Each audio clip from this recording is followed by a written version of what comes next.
that. What have you been doing? Well, I've been swimming in the murky waters of New Jersey with a little film called Piranha. Joe Dante? Is that Joe Dante? It is Dante, and I will tell you why I watched this movie.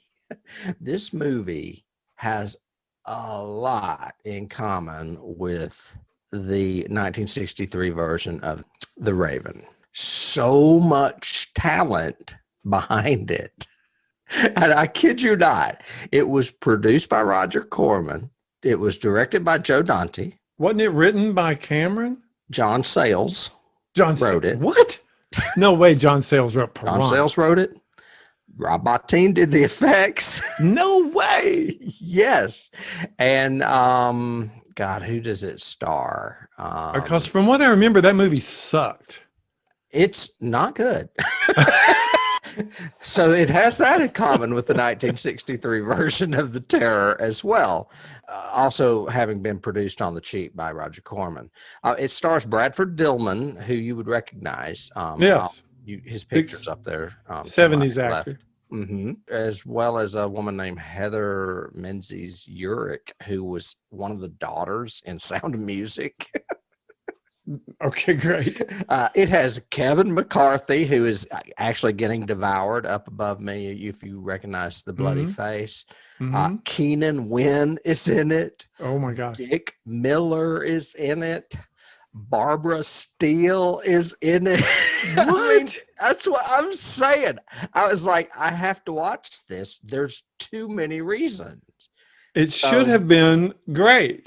It must have been okay for the time, because when it came out, there was a whole slew of these Jaws ripoffs coming out, including the Jaws sequels, Jaws 2 and Jaws 3, this, Blood Beach, Orca. I mean, there's like 20 of them. There's a ton of them.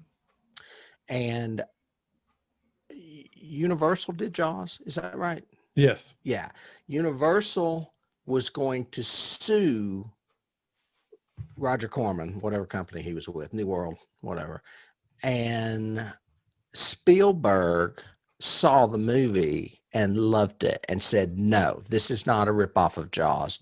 Y'all need to drop this lawsuit. And that's how him and Joe Dante became friends and ended up working together on Gremlins and the Twilight Zone movie. So that's how they met, because Universal was trying to sue the makers of this film, and Spielberg stepped in and said, no, it's a good film, leave him alone.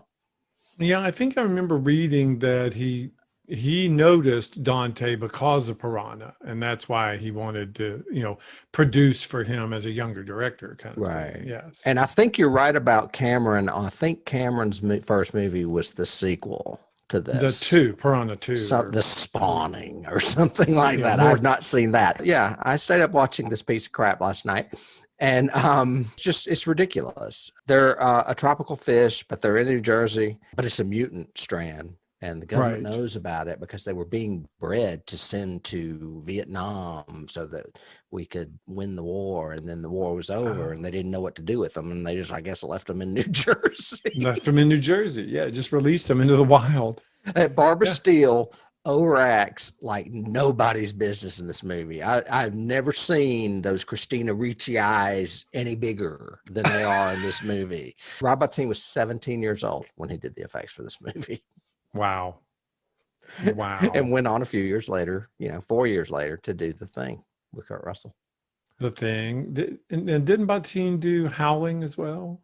He did. And that was Joe Dante. Yeah. Yeah. But it's a ridiculous movie. And if you have time, I highly recommend it.